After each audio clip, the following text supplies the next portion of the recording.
দীপাৱলী কিয় পতা হয়? দীপাৱলীত আমি কি কৰিব লাগে, কি কৰিব নালাগে, এই সকলোবোৰ তথ্য আজিৰ এই ভিডিঅ'টোৰ জৰিয়তে আমি সকলোৱে জানিম আহক। কাতি মাহৰ কৃষ্ণ চতুৰ্দশী তিথিত উদযাপন কৰা হয় এই দীপাৱলী। এই দীপাৱলী উদযাপন কৰাৰ আঁৰত কেইবাটাও লোকবিশ্বাস আছে। প্ৰচলিত লোকবিশ্বাস অনুসৰি ৰাৱণ বধ কৰি সীতাক উদ্ধাৰ কৰাৰ লগতে 14 বছৰীয়া বনবাসৰ অৱসান ঘটাত শ্ৰীৰামচন্দ্ৰই অযোধ্যালৈ ঘূৰি আহিছিলে। শ্ৰীৰামচন্দ্ৰ অযোধ্যালৈ পুনৰ আগমনে অযোধ্যাবাসীক আনন্দিত কৰি তুলিছিল। অযোধ্যাবাসীয়ে ৰামচন্দ্ৰৰ আগমনৰ আনন্দত ঘৰে ঘৰে বন্তি জ্বলাই আলোকৰে আলোকিত কৰি তুলিছিলে। তেতিয়াৰে পৰা দীপাৱলী উদযাপন কৰি অহা হয় বুলি বিশ্বাস কৰা হয়। আনহাতে দীপাৱলীৰ সৈতে কালী পূজা উদযাপন কৰাৰ আঁৰতো আছে আন এক কাৰণ।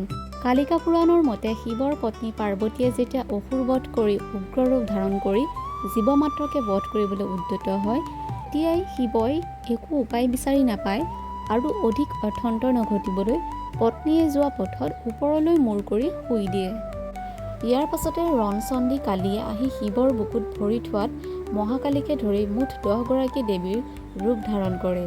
সেইদিনাৰ পৰাই পাৰ্বতীক কলগ্ৰাসিনী, উগ্ৰমালী, চণ্ডেশ্বৰী, কালিকাবাদনী আদি নামেৰেও জনা যায়।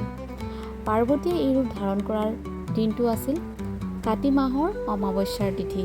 সেয়েহে এই দিনটোত এন্ধাৰ আঁতৰাই পোহৰ বিলাবলৈ বন্তি জ্বলাই আলোকিত কৰি তুলিবলৈ দীপাৱলী উদযাপন কৰি অহা হৈছে বুলিও এক লোকবিশ্বাস প্ৰচলিত হৈ আছে।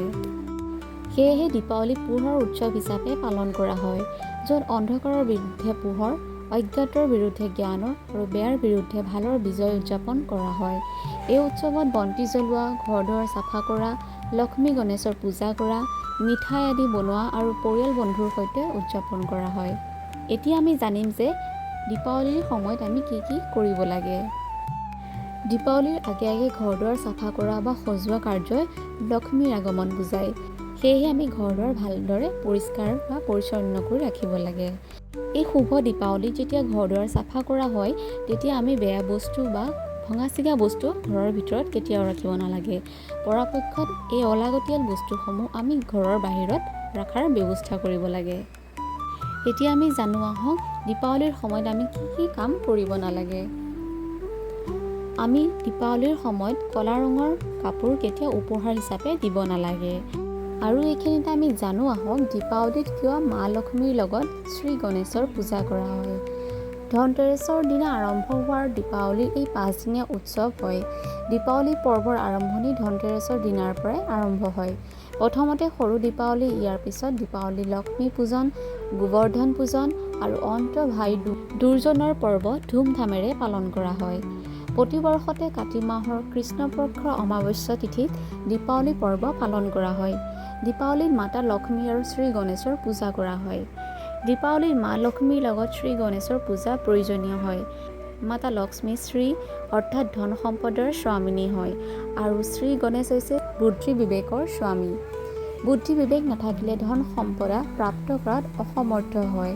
মাতা লক্ষ্মীৰ কৃপাৰ দ্বাৰাই মনুষ্যই ধন সম্পত্তিৰ প্ৰাপ্ত কৰে। মা লক্ষ্মীৰ উৎপত্তি জলৰ পৰা হৈছিলে।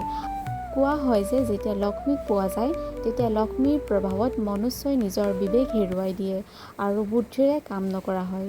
সেইবাবে দীপাৱলীত মা লক্ষ্মীৰ লগত শ্ৰী গণেশৰ পূজা কৰিব লাগে।